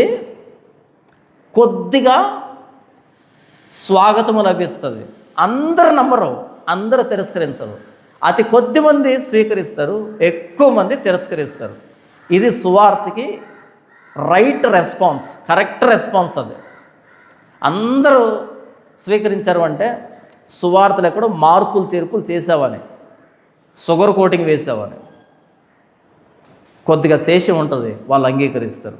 ఎక్కువ శాతం వ్యతిరేకత ఉంటుంది. యేసు ప్రభు మనుషుల చేత విసర్జించబడిన వాడు. 4-6 వచనాల్లో లేవీ ఖండానికి వచ్చి రాస్తున్నాడు. లేవీ ఖండంలో బలిపశువు ఎలాగైతే పాపి కోసం ప్రత్యామ్నాయం అవుతుందో అలా యేసు ప్రభు ప్రత్యామ్నాయం అయ్యాడు. మనము చేసిన దానికి ఆయన భరించాడు. లేవీ ఖండ నెరవేర్చుకుంటున్నాడు. చూడండి 4వ వచనం నుంచి, నిశ్చయముగా అతడు మన రోగములను భరించెను. ఎందుకు ఆ బలిపీఠం మీద బలిపశువు తగలబెట్టబడుతుంది? మన పాపాలను బట్టి. ఎందుకు ఆ బలిపశువు మెడ విరగదీయబడింది? మన పాపాలను బట్టి. ఎందుకు ఆ బలిపశువు రక్తం చిందించబడింది? మన పాపాలను బట్టి. ఇప్పుడు ఆ లేవీ కాండం బలిపశువు స్థానంలో యేసు ప్రభువును పెట్టి మాట్లాడుతున్నాడు. నిశ్చయముగా అతడు మన రోగాలను భరించాడు. ఆ పైన ఏమని రాయబడింది? వ్యసనాక్రాంతుడు గాను, వ్యాధిని అనుభవించిన వాడు గాను. ఆయన ఎందుకు వ్యాధిని అనుభవించిన వ్యక్తిలాగా మారిపోయాడంటే అతడు మన రోగాలను భరించి, అది మన రోగం, ఆయన వ్యాధి కాదు, మన రోగం ఆయన వ్యాధిలాగా. ఇంతకు మన రోగం ఏంటి? అతడు మన రోగాలను భరించాడన్నాడు. మన రోగం ఏంటి ఇంతకీ? యెషయా గ్రంథం 1వ అధ్యాయము 2వ వచనం నుంచి యెహోవా మాట్లాడుతున్నాడు. ఆకాశం ఆలకించుము, భూమి చెవియొగ్గుము. నేను పిల్లలను పెంచి గొప్పవారినిగా చేసి తిని వారు నా మీద తిరగబడి ఉన్నారు. ఎద్దు తన కామందు నెరుగును, గాడిద తన సొంతవాని దొడ్డి తెలుసుకొనును. ఇశ్రాయేలునకు తెలివి లేదు, నా జనులు యోచింపరు. పాపిష్టి జనమా, దోషభరితమైన ప్రజలారా, దుష్ట సంతానమా, చెరుపు చేయి పిల్లలారా, మీకు శ్రమ. వారు యెహోవాను విసర్జించి ఉన్నారు, ఇశ్రాయేలు యొక్క పరిశుద్ధ దేవుని దూషింతురు, ఆయనను విడిచి తొలగిపోయి ఉన్నారు. నిత్యము తిరుగుబాటు చేయొచ్చు, మీరేలా ఇంకనూ కొట్టబడుదురు. ప్రతివాడు నడినెత్తిని వ్యాధి కలిగి ఉన్నాడు, ప్రతివాని గుండె బలహీనమయ్యను. అరకాలు మొదలుకొని తల వరకు స్వస్థత కొంచెమైన లేదు. ఎక్కడ చూసినను గాయములు, దెబ్బలు, పచ్చి పుండ్లు, అవి పిండబడలేదు, కట్టబడలేదు, తైలముతో మెత్తన చేయబడలేదు. ఇది రోగం. అరికాలు మొదలుకొని నన్నెత్తి వరకు వ్యాధి. ఇక్కడేమని రాయబడింది? అతడు వ్యాధిని అనుభవించిన వాడిగాను. కుష్ఠరోగి ఎంత అసహ్యంగా ఉంటాడో అలాంటి వ్యాధిని అనుభవించిన వ్యక్తిగా అరికాలు మొదలుకొని నన్నెత్తి వరకు ఎక్కడ గ్యాప్ లేకుండా కొట్టబడ్డాడు యేసు ప్రభు. అవి పిండబడలేదు, కట్టబడలేదు, తైలంతో మెత్తన చేయబడలేదు. అలాంటి గాయాలు ఆయనకి. ఎందుకు అంటే నిశ్చయముగా అతడు మన రోగాలను భరించాడు కాబట్టి ఆయన వ్యాధిని అనుభవించిన వాడిగా చేయబడ్డాడు. ఇది మన రోగం, మన పాప రోగానికి ఆయన వ్యాధిని అనుభవించిన వాడిగా చేయబడ్డాడు. ప్రత్యామ్నాయం, సబ్స్టిట్యూషన్ అంటారు లేవీకాండం. మన వ్యసనములను వహించను. ఆ పైన ఏమని రాయబడింది? వ్యసనాక్రాంతుడుగా అని రాయబడింది. అది ఆయన వ్యసనం కాదు, మన వ్యసనాలను వహించాడు. తరువాత ఆయనను మొత్తబడిన వానిగాను. ఆ పైన ఏమని రాయబడింది? అతడు తృణీకరించబడిన వాడు అని రాయబడింది కదా. ఆయనను మొత్తబడిన వాడిగాను, దేవుని వలన బాధించబడిన వానిగాను, శ్రమ నొందిన వానిగాను మనం అతన్ని ఎంచితమే. మన అతిక్రమ క్రియలను బట్టి అతడు గాయపరచబడిను, మన దోషములను బట్టి నలుగొట్టబడిను, మన సమాధానార్థమైన శిక్ష అతని మీద పడెను. అతడు పొందిన దెబ్బల చేత మనకు స్వస్థత కలుగుతున్నది. మనమందరము గొర్రెల వలె త్రోవ తప్పిపోతుమే. మనలో ప్రతివాడు తనకిష్టమైన త్రోవకు తొలగెను. యెహోవా మన అందరి దోషమును అతని మీద మోపెను. ప్రత్యామ్నాయంగా క్రీస్తు మన స్థానాన్ని తీసుకున్నాడు. మనం ఎక్కడెక్కడైతే విఫలమయ్యామో ఆ స్థానాలన్నింటినీ ఆయన తీసుకున్నాడు. ఆయన మీద అవన్నీ మోపబడ్డాయి. ఇది 3వ భాగం. మొదటి భాగం ఏంటి? 13 నుంచి 15 వరకు 52 క్రీస్తు ఎంత గొప్పవాడో ఎంత గనుడో చెప్పబడింది. 53 మొదటి వచనం నుంచి 3వ వచనం వరకు ఆయన ఎలా రిజెక్ట్ చేయబడ్డాడు, మనుషుల చేత తిరస్కరించబడ్డాడు, విసర్జించబడ్డాడు. 3వ భాగం ఏంటి? క్రీస్తు మన స్థానాన్ని ఎలా తీసుకున్నాడు, లేవీకాండాన్ని ఎలా నెరవేర్చాడు. 4వ భాగం ఏంటి అంటే 7 నుంచి 9 వరకు ఇంత శ్రమలో ఆయన ఎలా స్పందించాడు, ఇంత శ్రమని ఎలా స్వీకరించాడు. ఆయన తిరుగుబాటు చేశాడా లేకపోతే మౌనంగా స్వీకరించాడా అని అంటే 7వ వచనం, అతడు దౌర్జన్యము నొందెను, బాధించబడినను అతడు నోరు తెరవలేదు. వదకు తేబడు గొర్రె పిల్లయు బొచ్చు కత్తిరించు అనేదుట గొర్రెయు మౌనముగా ఉండునట్లు అతడు నోరు తెరవలేదు. బొచ్చు కత్తిరించు అనేదుట గొర్రె ఎలా మౌనంగా ఉంటుందో అలా మౌనంగా ఉన్నాడు. కానీ ఇక్కడ జరుగుతుంది ఏంటంటే ఆయన ప్రాణం పోతుంది, బలి అర్పించబడుతున్నాడు, కానీ మౌనంగా స్వీకరించాడు ఆయన. ఎందుకు అంటే అన్యాయపు తీర్పు నొందినవాడై అతడు కొనిపోబడెను. అతడు నా జనుల అతిక్రమమును బట్టి మొత్తబడిను కదా. సజీవుల భూమిలో నుండి అతడు కొట్టివేయబడెను. అయినను అతని తరం వారిలో ఈ సంగతి ఆలోచించిన వారెవరు? అన్యాయపు తీర్పు నొందినవాడే. పిలాతు ఎదురుగా నిలబడినప్పుడు పిలాతు తీర్చిన తీర్పు అన్యాయపు తీర్పు, హేరోదు తీర్చిన తీర్పు అన్యాయపు తీర్పు, ప్రధాన యాజకులు తీర్చిన తీర్పు అన్యాయపు తీర్పు. అయినా సరే ఆయన మౌనంగా భరించాడు, ఎక్కడ వాదించుకోలే. సజీవుల భూమిలో నుండి అతడు కొట్టివేయబడెను. ఫినిష్, చచ్చిపోయాడు. సజీవుల భూమిలో నుంచి వెళ్ళిపోయాడు, ఆయన చచ్చిపోయాడు. అయినను అతని తరం వారిలో ఈ సంగతి ఆలోచించిన వారెవరు? ఈయన ఇంత మౌనంగా భరిస్తూ ఉంటే లేఖనాల్లో ఈయన గూర్చి వ్రాయబడిన లేఖనాలన్నీ నెరవేరుతున్నాయి. లేఖనానుసారంగా ఆయన చనిపోతున్నాడు, కానీ ఈయన జీవితంలో జరుగుతున్న ప్రతి దాని వెనకాల లేఖనం నెరవేరుతుంది. ప్రతి దానికి పాత నిబంధన నేపథ్యం ఉంది. ఇదంతా దేవుని ప్రణాళికలో నడుస్తుందని ఒక్కడు కూడా ఆలోచించలేదు, అర్థం చేసుకోలేదు. వాళ్ళ క్రూరత్వాన్ని, వాళ్ళ పైశాచికత్వాన్ని, వారి దౌర్జన్యాన్ని, వాళ్ళ నియంతృత్వాన్ని ఆయన మీద చూపెడుతున్నారు తప్ప ఆయన మౌనంగా భరిస్తూ ఉంటే ఈయన ఎందుకు భరిస్తున్నాడు? లేఖనం నెరవేరినట్లని మాట్లాడుతున్నాడు. ఏమి లేఖనం నెరవేరుతుంది? ఈయన గురించి ఎక్కడైనా రాయబడిందా? దేవుని భవిష్యత్తు ప్రణాళిక ఆయన విషయంలో నెరవేరుతూ ఉంటే యేసు మౌనంగా భరిస్తున్నాడు. ఇది అతని తరం వారిలో ప్రధాన యాజకులు కానీ, రాజులు కానీ, లేకపోతే ఆ జనాంగం కానీ, శాస్త్రులు కానీ, పరిస్థితులు కానీ ఒక్కడికి తట్టలేదు, ఎవరికి అర్థం కాలేదు. మరలా ప్రతినిత్యం ఈ లేఖనాలే చదువుతున్నారు, కానీ ఇవే నెరవేరుస్తున్నామని అర్థం కావట్లేదు. అయినను అతని తరం వారిలో ఈ సంగతి ఆలోచించిన వారెవరు? ఎవరికి అర్థం కాలేదు దేవుని భవిష్యత్ ప్రణాళిక. 9వ వచనం, అతడు మరణం అయినప్పుడు భక్తిహీనులతో అతనికి సమాధి నియమించబడెను. యేసు చనిపోయినప్పుడు ఆయనకి ఏ సమాధి నియమించబడింది? 2 దొంగల మధ్య ఆయన సిలువెక్కించారు. ఎందుకు 2 దొంగల మధ్య సిలువెక్కించారు? ఇటు ఉన్న వ్యక్తి దొంగే, ఇటు ఉన్న వ్యక్తి దొంగే, కాబట్టి మధ్యలో ఉన్నాడు కదా దొంగే. ఆయన దొంగగా చిత్రీకరించారు. అక్రమకారుల్లో ఒకనిగా ఎంచబడాలి అనే లేఖనం నెరవేరిందని యేసువన్నా సరే వీళ్ళకి అర్థం కావట్లే. వాస్తవానికి యేసు ప్రభువుని సిలువెక్కించాలి, వీళ్ళిద్దరిని ఎందుకు పట్టుకొచ్చారు అంటే ఈయన కూడా దొంగే అని చెప్పేదానికి, ముగ్గురు దొంగలు అని చెప్పేదానికి, దొంగల మధ్యలో పెట్టారు ఆయన్ని. ప్రధాన దొంగ అని చెప్పేదానికి, అక్రమకారుడు అని చెప్పేదానికి. అతడు మరణమైనప్పుడు భక్తిహీనులతో అతనికి సమాధి నియమించబడెను. యేసు ప్రభువు శిలువ మీద మరణించాడు, పట్టుకునే వాళ్ళు ఎక్కడ పెట్టాలి? ముగ్గురు దొంగలకి 3 సమాధులు ఉంటాయి. ఆ 3 సమాధిలో పెట్టాలి, ఆ మధ్యలో సమాధిలో పెట్టాడే, ఆ మధ్యలో సమాధిలో పెట్టాలి యేసు ప్రభువునే. అయితే అరిమతయి యోసేపు వచ్చి రిక్వెస్ట్ చేశాడు, నా యేసు ప్రభువుని దొంగల్లో ఒకనిగా పెట్టద్దు అని నా సమాధిలో పెట్టుకుంటా అని వచ్చాడు. చూడండి, ధనవంతుని యొద్ద అతడు ఉంచబడెను. యెషయా చూసినట్టు రాస్తున్నాడు కదా, చూసినట్టుగా ఆ పక్క నుండి అన్నీ గమనించి రాసినట్టుగా రాస్తున్నాడు. కానీ 700 సంవత్సరాల ముందు రాశాడు.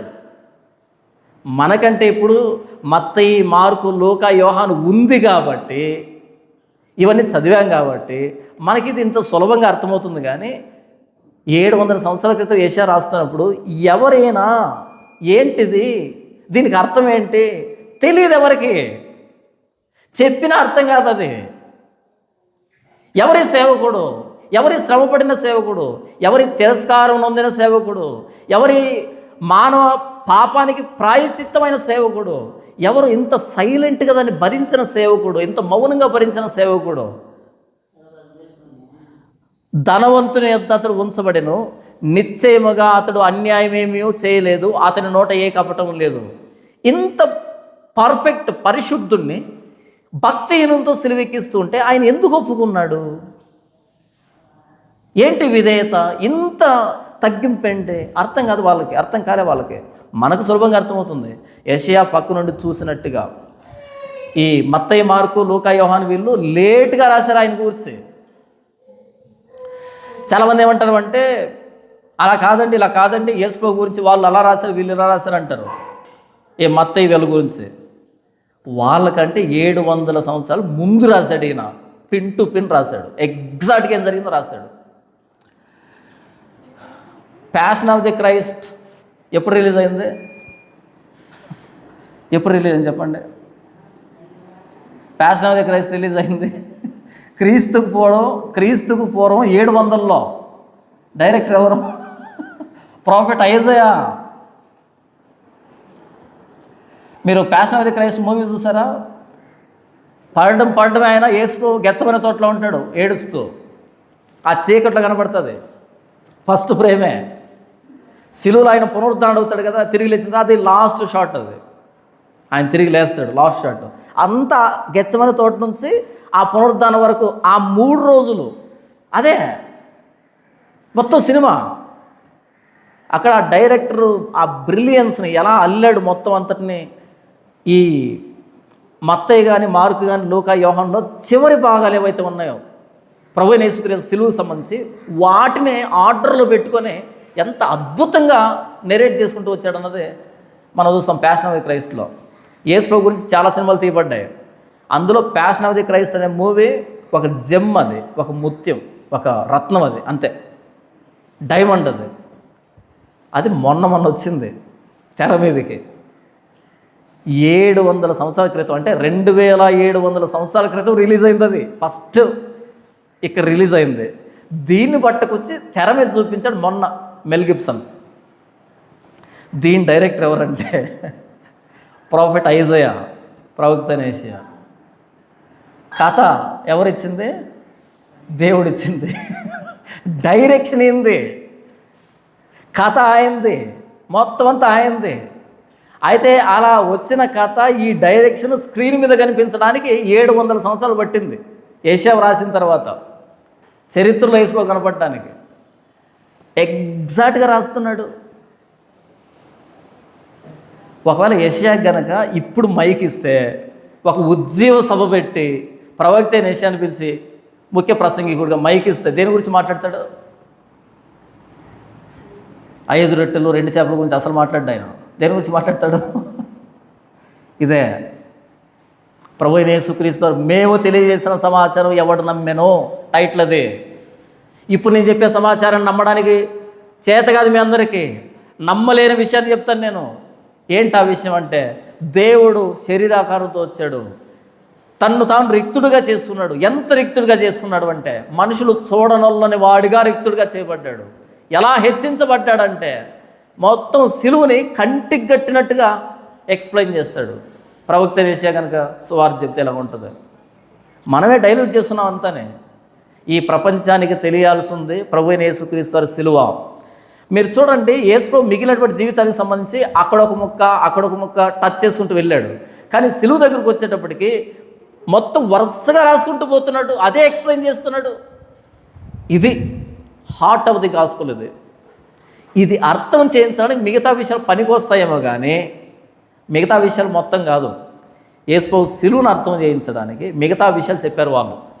కానీ మనం యేసు ప్రభు సిలువను పక్కన పెట్టి మిగతా విషయాలు మాట్లాడుకుంటున్నాం. సిలువ గుండె సువార్తకి, దాని పక్కన పెడితే ఏముండదు. ఆ గుండెలోంచి వచ్చేటువంటి ఆ రక్తమే ప్రతి అవయవాన్ని తగలాలి. ఈ గుండెలోంచి వచ్చే రక్తం మీద ప్రతి అవయవం ఆధారపడి ఉంటుంది. మన వాళ్ళు ఏం చేస్తారంటే సిలువలో ఆ గుండెని తీసి పక్కన పెట్టేసి మిగిలిన వాటి గురించి మాట్లాడుకుంటున్నారు. కాదు, ఈ యేసు ప్రభు సిలువను అర్థం చేయించడానికి వాటిని వాడుకోవచ్చు తప్ప దీన్ని పక్కన పెట్టి వాటిని మాట్లాడుకుంటే అంతకు మించిన భ్రష్టత్వం ఇంకోటి లేదు.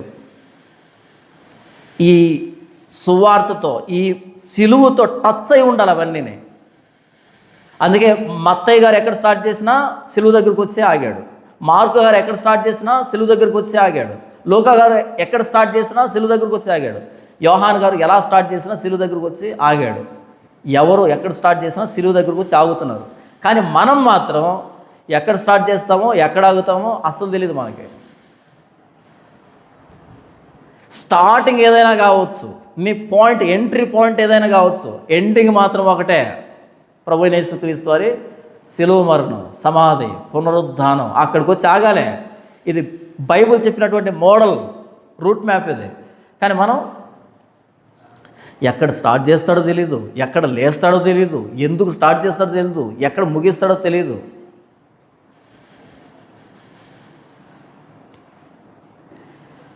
ఒక వస్త్రాన్ని నేస్తున్నటువంటి నేతగాడికి ఫస్ట్ డిజైన్ ఏంటో తెలిసి ఉండాలి. తెలియద్దా? ఫస్ట్ డిజైన్ ఏంటో పూర్తిగా వీడి బ్రెయిన్లో ఉండాలి. అప్పుడు అలా దారాన్ని ఆవిడ పర్ఫెక్ట్గా డిజైన్ ఫినిష్ అవుతుంది. వీడికి డిజైన్ తెలియలేదు అనుకో, ఏ దారాన్ని ఎక్కడ తీసుకెళ్తాం ఇంతకీ? ఏమో. వేదిక ఎక్కే ముందు ఇక్కడ డిజైన్ తెలియాలి. ఏ మాటను పట్టుకొచ్చి ఎక్కడ దాకా లింకు పెడితే డిజైన్ పర్ఫెక్ట్గా వస్తుందని తెలియాలి. తెలియదు పాపం. దారాలన్నీ వంటగేసుకొని ఎక్కుతారు మీదికి. ఏది ఎట్టిపోతుంటుందో ఏది ఎట్టి వస్తుందో మొత్తం చిక్కుబడి లాక్కొని పీక్కొని కత్తిరించి అతికించి కోరికి నానా హంగామా చేస్తుంటారు. తప్పు, అలా కాదు. ఫస్ట్ ఒక డిజైన్ బ్రెయిన్లో ఉండాలి. ఇది యేసు గురించి ఇలా మాట్లాడాలి నేను. దానికి సంబంధించిన దారాలు, దానికి సంబంధించిన కలర్స్ తీసుకొని ఎక్కితే ఏది ఎక్కడికి రావాలో పర్ఫెక్ట్గా వచ్చి పర్ఫెక్ట్ డిజైన్ వస్తుంది. దొరికేటన్ని తీసుకొని ఎక్కేస్తే ప్రసంగాలు ఎలా ప్రిపేర్ అవుతారు తెలుసా? ఒక పేపర్ తీసుకుంటారు. ఏది మన సంక్రాంతి పండుగకి సన్నటి పేపర్ తీసుకుంటారు, పొడవాటిది. ఓకే, ఉప్పు 2 కేజీలు, పప్పు 4 కేజీలు రాస్తున్నాయి కదా, అలా ఒక పేపర్ ఉంటుంది, అంత పొడుగు పేపర్ ఉంటుంది. మరి ఏ రాస్తారో తెలియదు. ఇర్మియా 16 ఒక 25 రెఫరెన్సులు, 25 రెఫరెన్సులు తీసుకొని బైబిల్ ఎలా పెట్టుకుంటారు. ఇక్కడ ఉంటుంది బైబిల్లో. ఆ తేయండి మత్తయి సువార్త అంటుంటారు. అంటే వీడు చెప్తుంటే వాళ్ళు తీస్తుంటారు అనమాట. 20 రెఫరెన్సులు తిప్పితే ప్రసంగం కాదు అది. ప్రసంగంలో రెఫరెన్సులు ఉంటాయి, కానీ రెఫరెన్సులు ప్రసంగం కాదు. ప్రసంగంలో రెఫరెన్స్లు వస్తాయి, కానీ రెఫరెన్స్లు చెప్పడం ప్రసంగం కాదు. 25 రెఫరెన్స్లు రాసుకొని పోతారు. ఆ 25 రెఫరెన్స్లు కంప్లీట్ అయ్యేంత వరకు వాళ్ళు వదిలిపెట్టరు. వాళ్ళు వదిలిపెట్టరా మహానుభావ అని వాళ్ళు, అసలు వదలని ఇంకా 5 మిగిలి ఉన్నాయని వీడు ఒకటి చెప్తాడు, రెండో దానికి లింక్ ఉండదు, ఆలోచించుకుంటాడు. ఎందుకంటే అక్కడ ఒక మూడులో రాశాడు ఇవన్నీ, ఇక్కడికి వచ్చిన తర్వాత మూడోది డిస్టర్బ్ అయిపోతుంది. వీడికి దారాలు సరిగ్గా అల్లలేడు, దారాలని 5 రెఫరెన్స్ చెప్తాడు, 6వ రెఫరెన్స్కి దీనికి లింక్ ఉండదు, ఆలోచిస్తూ ఉంటాడు, పైన కింద చదివిపిస్తాడు, అర్థం కాదు.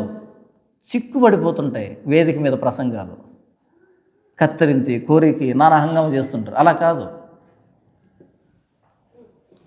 ఏం చెప్పాలనుకుంటున్నావు, ఏ కలర్స్ కావాలి, ఎన్ని కావాలి, పర్ఫెక్ట్గా తీసుకుని ఎక్కి ఈ చివరిలో ఎక్కడి నుంచి ముడి పెడుతున్నావు, ఎక్కడ వచ్చి ఫినిష్ కావాలి, డిజైన్ ఏమి రావాలి, ఇక్కడ క్లారిటీ ఉండాలి. ప్రవక్త అయిన యెషయాకు ఆ క్లారిటీ ఉంది. పిన్ టు పిన్ మాట్లాడుతున్నాడు ఆయన యేసుప్రభు సిలువను గురించి. మత్తయి క్లారిటీ ఉంది, మార్కు క్లారిటీ ఉంది, లూకా యోహాను క్లారిటీ ఉంది, అపోస్తలుడైన పౌలు క్లారిటీ ఉంది. మేము సిలువ వేయబడిన క్రీస్తును ప్రకటిస్తున్నాం, క్లారిటీ ఉంది. క్లారిటీ మిస్ అయింది ఎవరికంటే 2026లో ప్రసంగికులకి, బోధకులకి. ఎందుకు వేదిక ఎక్కుతారో తెలియదు, ఏం ప్రకటిస్తారో తెలియదు, ఏం మాట్లాడతారో తెలియదు, అసలు ఎక్కడికి వచ్చి ఏం రాబట్టాలనుకుంటారో తెలియదు. నవ్విస్తారు, ఏడిపిస్తారు, కూర్చోబెడతారు, లేపుతారు. అసలు ఏం చెప్పడానికి వచ్చావు? క్లారిటీ లేదా? No clarity. నువ్వు ఎక్కడ స్టార్ట్ చేసినా ప్రభువైన యేసుక్రీస్తు సిలువ దగ్గర ఎండ్ చేయి, డిజైన్ పర్ఫెక్ట్గా వస్తుంది. నువ్వు స్టార్ట్ చేసిన ప్రతి అంశాన్ని సిలువ దగ్గర ముడిపెట్టు, పర్ఫెక్ట్ డిజైన్.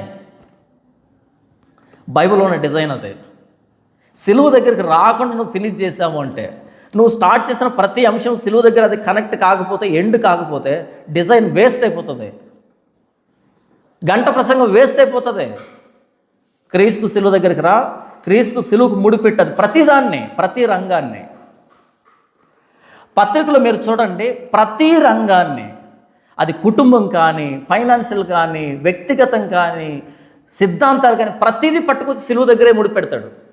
1 కొరింథీ పత్రిక మీరు చూడండి, 1వ అధ్యాయం నుంచి మొదలుపెట్టి 14వ అధ్యాయం వరకు దేని గురించి మాట్లాడితే రకరకాల సమస్యలు స్టార్టింగ్ ఎత్తాడు. అసలు పౌలు వాడు, కేఫా వాడు, క్రీస్తు వాడు, అపోల్లో వాడు, ఏంట్రా ఈ గొడవలను మొదలు పెడతాడు. ఏంటి అసలు ఈ గొడవలు, ఏంటి విభేదాలను మొదలు పెడతాడు.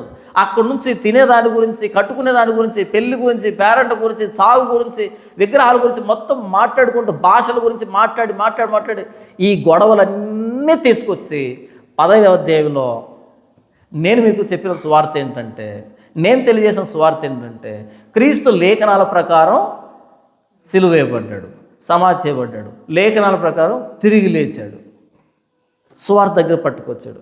అంటే అంతకు ముందు అధ్యాయంలో ఆయన టచ్ చేసిన ప్రతి సమస్యని సిలువ కోణంలోనే పరిష్కరించాడు. ప్రతి సమస్యను పట్టుకొచ్చి సిలువకే ముడిపెట్టాడు. సిలువ అర్థమైతే ప్రతి సమస్య పటాపంచలైపోతుంది. మన ఛానల్ పేరు ఏంటంటే Jesus Christ the only solution. అది ఏదైనా సరే యేసు ప్రభువే పరిష్కారం, యేసు ప్రభు సిలువే పరిష్కారం. బైబిల్ ఫార్ములా అదే, బైబిల్ డిజైన్ అదే, భక్తుల డిజైన్, అపోస్తుల డిజైన్ అదే. ప్రతి రంగాన్ని సిలువతోనే చూడాలి, సిలువతోనే పరిష్కరించాలి, సిలువ దగ్గరికి రావాలి ప్రతి ప్రశ్న. ఈరోజు అలా రావట్లే. ప్రవక్త యెషయా యేసు ప్రభు సిలువని 700 సంవత్సరాల ముందే పిన్ టు పిన్ రాస్తున్నాడు. మనం సిలువను విస్మరించి ఎంత ప్రసంగం చేసినా వృధా ప్రసంగం. 10వ వచనం నుంచి 12 వరకు చూడండి. ఎందుకు ఆయన ఇంత శ్రమ అనుభవించాడు అంటే, అతన్ని నలగొట్టుటకు యెహోవాకు ఇష్టమాయను. ఇదంతా దేవుని ఇష్టంతోనే జరిగింది. అతన్ని నలగొట్టుటకు యెహోవాకు ఇష్టమాయను. ఇది అర్థం కావడానికి నా చిన్నతనంలో నేను చూసిన ఒకదాన్ని చెప్తాను, అర్థమయ్యేటట్టుగా మీకు ఉపయోగపడుతుంది అనుకుంటున్నాను. ఒకసారి ఆడుకుంటూ ఉంటే, మేము పిల్లలంతా ఆడుకుంటూ ఉంటే, నాతోటి ఒక అబ్బాయికి తేలు కుట్టింది. ఆ చెత్తలో తేలు కుట్టింది. తేలు కుట్టగానే వాడు లబోదిబో అని ఏడుస్తున్నాడు. అప్పట్లో ఇప్పుడున్నట్టుగా అంబులెన్సులు లేకపోతే హాస్పిటల్స్ 24 గంటలు అందుబాటులో డాక్టర్లు అలా ఉండేది కాదు. సాయంకాలం ఎప్పుడో ఒక గంట ఓపెన్ చేశాడు ఒక డాక్టరు, ఆర్ఎంపీ డాక్టర్ ఒక ఆయన. అది 3 కిలోమీటర్లు వెళ్ళాలి. అలాంటి పరిస్థితులు ఆ రోజు. నా చిన్నతనంలో చెప్తున్నాం, మారుమూల ప్రాంతం. అయితే వీళ్ళ నాన్నకి ఒక వైద్యం తెలుసు. ఆ వైద్యం ఏంటంటే, వీడు ఏడుస్తున్నాడు తేలుగుట్టిందని. గబుక్కుని ఇంట్లోకి వచ్చాడు. అలా గోడ మీద చూస్తే ఒక బల్లి ఉంది. చీపురుచుకొని పొట్టమని కొట్టాడు, బల్లి కింద పడింది. ఆ బల్లిని తీసుకొచ్చి ఒక బట్టలో కట్టేదాన్ని, ఒక బట్టలో కట్టి బల్లిని నీట్గా ముక్కలు ఎలాగైతే టొమాటో కెచప్ ఉంటుంది చూసావా, సాస్ ఉంటుంది చూసావా, అలా దంచాడు. మామూలుగా దంచలేను, అలా ఒక జ్యూస్ అయ్యేటట్టుగా దంచాడు దాన్ని దంచి దాన్ని తీసి వీడి గాయం మీద పెట్టి, ఎక్కడైతే తేలుగుంటుందో దాని మీద పెట్టి, కాటన్ గుడ్డ మరేదో నాకు సరిగ్గా గుర్తుకు లేదు, దాంతో పొగ పెట్టాడు. ఈ పొగ వెళ్ళి ఆ బల్లి మాంసం మీద తగులుతూ ఆ ఆవిరి దాన్ని తగలాలంట. అలా దానికి ఉపశమనం ఉంటుందంట. అది వర్కౌట్ అవుతుందో లేదో నాకు తెలియదు. నాకు గుర్తున్నది మాత్రం చెప్పాను. మీరు అలా ట్రై చేయకండి. ఆయన చేసిందని మీకు చెప్తున్నాను. ఇప్పుడు నేను బల్లిని నలగొట్టాడని చెప్తున్నప్పుడు మీరు ఎలా ముఖం పెట్టారు? యాకుతో మీరు పెట్టారు కదా, ఏంటి అలా కొట్టాడా ఇలా కొట్టాడా? అది చచ్చిన తర్వాత కొట్టాడు ఇదంతానే. మీరైతే ఒకలాగా ముఖం పెట్టారు, ఇబ్బంది పడ్డారు కదా. మరి దంచుతున్న ఆయనకి ఇబ్బంది అనిపించలేదా? అది నా ప్రశ్న. అనిపించలేదా? ఎందుకు అనిపించలేదు చెప్పు? ఎందుకంటే కొడుకు విషం ఎక్కి బాధపడుతున్నాడు. ఆ విషానికి విరుగుడు ఇలా ఉందని తెలుసు కాబట్టి ఆ కొడుకు మీద ప్రేమ ఇలాంటి బల్లులు 1,00,000 బల్లులైనా దంచుతాడు ఆయన. 1, 2 కాదు, 1,00,000 బల్లులు దంచమని దంచుతాడు ఆయన. ఎందుకని? కొడుకు కావాలి. అవునంటారా కాదంటారా? అతనిని నలగొట్టుటకు యెహోవాకు ఇష్టమాయెను. నా పాపక్షమాపణకి, నీ పాపక్షమాపణకి, నా ప్రాయచిత్తానికి, నీ ప్రాయచిత్తానికి యేసు ప్రభువుని నలగొడితే తప్ప మనకు విరుగుడు లేదు. క్రీస్తుని సిలువుకు అప్పగిస్తే తప్ప మనకు విరుగుడు లేదు. కాబట్టి ఇష్టంగా అప్పగించాడు సిలువుకి. నా దేవా నన్ను ఎందుకు చేయి విడిచిపెట్టావు?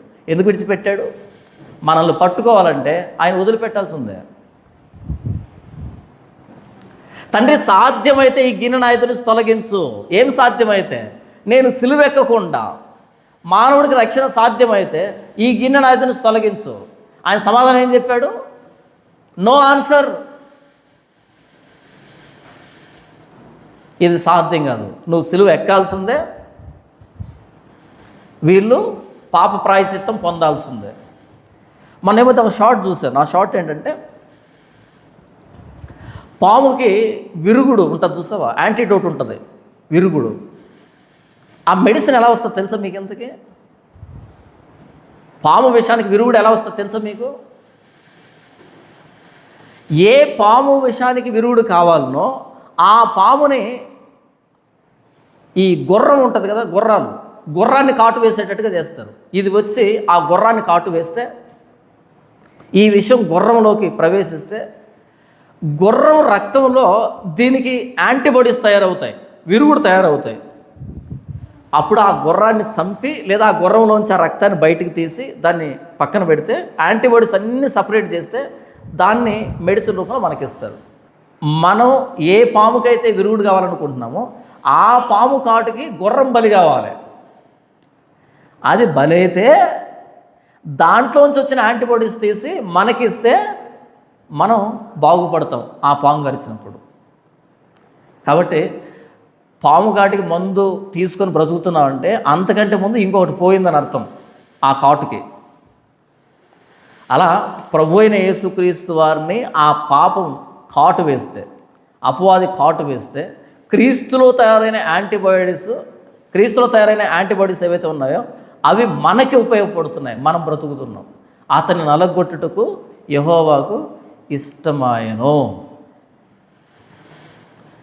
దీన్ని ప్రాయచిత్తం అంటాం. ఒకరు బలి అవుతారు, ఇంకొకరు మేలు పొందుతారు. దీన్ని ప్రాయచిత్తం అంటారు.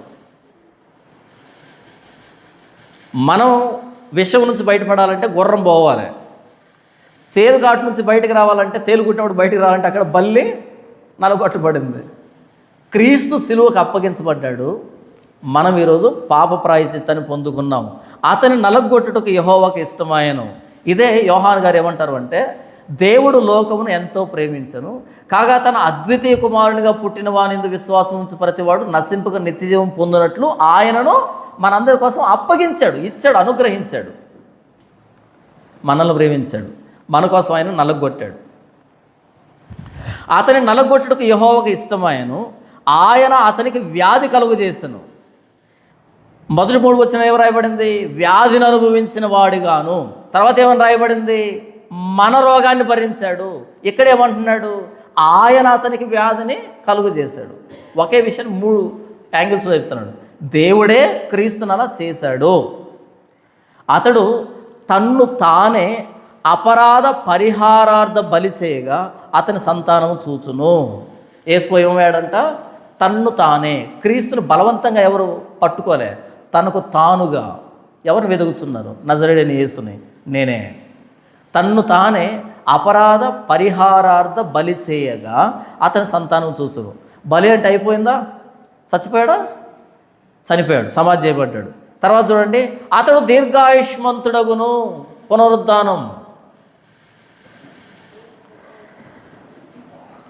8వ వచనం చివరిలో సజీవుల భూమిలోంచి కొట్టివేయబడ్డాడు. 9వ వచనంలో అతను మరణమైనప్పుడు అని రాయబడింది. తర్వాత అతడు అపరాధ పరిహారార్థ బలి అన్నాడు, చచ్చిపోయాడు. వెంటనే ఏం రాయబడింది? అతడు దీర్ఘాయుష్మంతుడగును. రెజరక్షన్, పునరుద్ధానం. ఎక్కడుందండి? యేసు తిరిగి లేస్తాడు, చూపించండి. మనలో అడుగుతున్న ప్రశ్న, యేసు తిరిగి లేస్తాను ఎక్కడుంది బైబిల్లో చెప్పండి. చూడరా స్వామి, యెషయా గ్రంథం 53 10వ వచనం 4వ లైన్లో ఉంది చూడు. అతడు దీర్ఘాయుష్మంతుడగును. చనిపోయిన తర్వాత దీర్ఘాయుష్మంతుడు అంటే రెజరెక్షన్ అంటారు దాన్ని. దీర్ఘాయుష్మంతుడగును. యెహోవా ఉద్దేశము అతని వలన సఫలమగును. సమస్త మానవ జాతి మారు మనసు పాపక్షమాపణని పొందుకోవడం అనేది ఈయన వలన సఫలమవుతుంది. తర్వాత 11వ వచనం, అతడు తనకు కలిగిన వేదనను చూచి తృప్తి నొందును. నీతిమంతుడైన నా సేవకుడు జనుల దోషములను భరించి తనకున్న అనుభవ జ్ఞానము చేత అనేకులను నిర్దోషులుగా చేయను. యేసుప్రభు అనేకులను నిర్దోషులుగా చేశాడు తాను సిలువ మీద ప్రాణం వేయడం ద్వారా. కావున గొప్పవారితో నేను అతనికి పాలు పంచిపెట్టేదను, గనులతో కలిసి అతడు కొల్లసొమ్ము విభాగించుకొనును. ఏలైనగా మరణము నొందునట్లు అతడు తన ప్రాణమును ధారపోసెను. అతిక్రమం చేయవారిలో ఎంచబడిన వాడాయను. అనేకుల పాపమును భరించుచు తిరుగుబాటు చేసిన వారిని గురించి విజ్ఞాపనం చేసెను. తండ్రి, వీరేమి చేస్తున్నారో వీరు ఎరుగరు గనుక వీరిని క్షమించు. మత్తయి, మార్కు, లూకా, యోహాను కంటే ముందుగా 700 సంవత్సరాల ముందుగా ప్రభువైన యేసుక్రీస్తు వారిని గూర్చినటువంటి సిలువను గూర్చిన ప్రతి చిన్న విషయాన్ని వ్రాసాడు ప్రవక్త అయిన యెషయా. అందుకే పాత నిబంధనలో సువార్త గ్రంథం ఏంటంటే యెషయా గ్రంథం. ఓల్డ్ టెస్ట్మెంట్లో న్యూ టెస్ట్మెంట్ బుక్ ఏంట్రా అంటే యెషయా గ్రంథం. యెషయాని పాత నిబంధనలో అపోస్తలుడు అని పిలుస్తారు. యేసు ప్రభువు గురించి అంత డీటెయిల్గా రాశాడు. ఈయన వ్రాసింది చరిత్రలో కనబడడానికి 700 సంవత్సరాలు ఆగాల్సి వచ్చింది. యెషయా సమకాలీకులు వాళ్ళ నెక్స్ట్ జనరేషన్ చెప్పుకుంటూ నెక్స్ట్ జనరేషన్ చెప్తూ ఇలా తరాలు చెప్పుకుంటూ క్రీస్తుని చూసేదానికి 700 సంవత్సరాలు పట్టింది. అయితే ఆ క్రీస్తు చరిత్రలో కనపడి శిలువ మీద ప్రాణం పెట్టి పునరుద్ధరణ తిరిగి లేచి నేటికి 2000 సంవత్సరాలు దాటిపోయింది. యెషయాకి అది భవిష్యత్తు, మనకది చరిత్ర. భవిష్యత్తుని అంత పిన్ పాయింట్ యాక్యురేట్గా యెషయా వ్రాస్తే, అంత ఖచ్చితంగా వ్రాస్తే, చరిత్రని ఇంకెంత స్పష్టంగా మనం ప్రకటించగలం. భవిష్యత్తునే అంత ఖచ్చితంగా యెషయా వ్రాస్తే చరిత్రను జరిగిపోయిన దాన్ని ఇంకెంత స్పష్టంగా మనం ప్రకటించాలి. యెషయాకు మించి ప్రకటించాలి. ఏం పోయే కాలం మనకి ప్రకటించకుండా ఏంటేంటో మాట్లాడుకున్నాం క్రీస్తు గురించి. మీరు సర్వలోకానికి వెళ్ళి, సర్వ సృష్టికి వెళ్ళి సువార్త ప్రకటించండి. నమ్మి బాప్తీసం పొందిన వాడు రక్షింపబడతాడు, నమ్మని వానికి శిక్ష విధించబడుతుంది. ఇంతకు సువార్త అంటే ఏంటంటే లేఖనముల ప్రకారం క్రీస్తు శిలువలో చనిపోయాడు, సమాధి చేయబడ్డాడు, లేఖనముల ప్రకారం తిరిగి లేపబడ్డాడు. లేఖన ఆధారమైనటువంటి శిలువను గూర్చిన సమాచారాన్ని ప్రకటించేదాన్ని సువార్త అని పిలుస్తారు. ఈ సువార్తలో శక్తి ఉంది. అది యూదుని కానీ గ్రీస్ దేశస్తుని కానీ ప్రతి ఒక్కరిని రక్షించే శక్తి శిలువలో ఉంది, ఆ సువార్తలో ఉంది. మనమేమి వాళ్ళని రక్షించాల్సిన అక్కర్లేదు. సువార్త చెప్పి వదిలిపెట్టేస్తే ఆ సువార్త వాడిని రక్షిస్తుంది. అందరూ అంగీకరిస్తారా? నశించుతున్న వారికి వెరితనంగా కనిపిస్తుంది ఈ సువార్త, రక్షించబడే వాళ్ళకి దేవుని శక్తిగా అనిపిస్తుంది.